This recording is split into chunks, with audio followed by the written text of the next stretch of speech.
ये लड़का चोरी चोरी एक टुकड़ा ब्रेड अपनी जेब में छुपाने ही वाला था कि तभी एक आदमी ने उसे रोक लिया, लेकिन डांटने की बजाय उसने खुद ब्रेड खरीदी और बच्चे को थमा दी। लड़का जमीन पर बैठकर ऐसे खाने लगा जैसे कई दिन से भूखा हो। ये देखकर जॉन का दिल पिघल गया। उसने उसे नहलाने के लिए समंदर किनारे ले गया। वहां उसने देखा कि बच्चे का दुबला पतला शरीर चोटों और निशानों से भरा पड़ा है। उसी पल जॉन ने तय कर लिया कि वो इस बच्चे को अपने साथ रखेगा। उस रात दोनों कार में सोए, लेकिन सुबह होते ही बच्चा गायब था। जाते जाते वो जॉन की सारी जमा पूंजी भी ले गया। असली चोट पैसों से ज्यादा इस बात की थी कि जॉन की दया का बदला धोखे से मिला। दर्द इतना गहरा था कि उसे दिल का दौरा पड़ गया। तभी उसका वफादार कुत्ता हैप्पी उसके पास आया और उसे दवा लेने की याद दिलाई। शायद यही फर्क है, इंसान भूल जाए पर एक कुत्ता शुक्रगुजार रहना जानता है। अब उसके पास कोई बचत नहीं थी, घर तो पहले ही छिन चुका था। कुछ वक्त पहले फैक्ट्री की नौकरी छूट गई थी। उम्र के इस पड़ाव पर नई नौकरी मिलना लगभग नामुमकिन था। ऊपर से डॉक्टर ने दिल की बीमारी भी बता दी। वो अपनी पत्नी को यह सच बताने की सोच ही रहा था कि उसने तलाक के कागज पकड़ा दिए। उस दिन जॉन अंदर से पूरी तरह टूट गया। उसने सामान समेटा, हैप्पी को साथ लिया और निकल पड़ा एक लंबी अनजान राह पर। बच्चे द्वारा धोखा खाने के बाद वो अपने कुछ पुराने सामान बेचने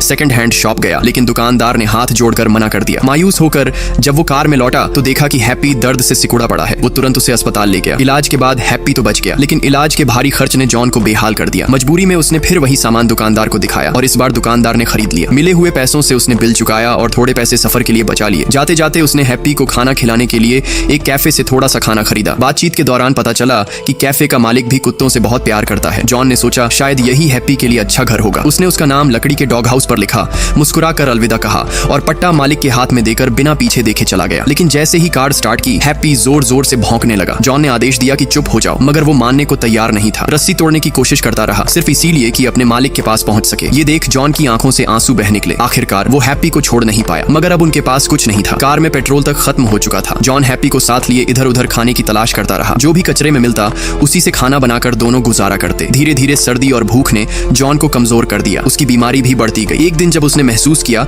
कि अब आखिरी वक्त आ गया है, उसने कार का दरवाजा खोला ताकि हैप्पी चला जाए और अपनी जान बचा ले। लेकिन तभी उसने देखा कि सीट के नीचे खाने का ढेर रखा है। हैप्पी रोज कचरे से टुकड़े टुकड़े ढूंढ कर लाता और सबसे अच्छा हिस्सा अपने मालिक के लिए बचा कर रखता। जॉन की आंखों में आखिरी बार आभार झलक आया। उसने हैप्पी से विदा ली और कहा अगर अगला जन्म हुआ तो फिर से मिलना जरूर। और यहीं पर यह किस्सा खत्म होता है। दोस्तों, अगर आपको ये कहानी अच्छी लगी हो तो प्लीज कमेंट में जरूर बताना।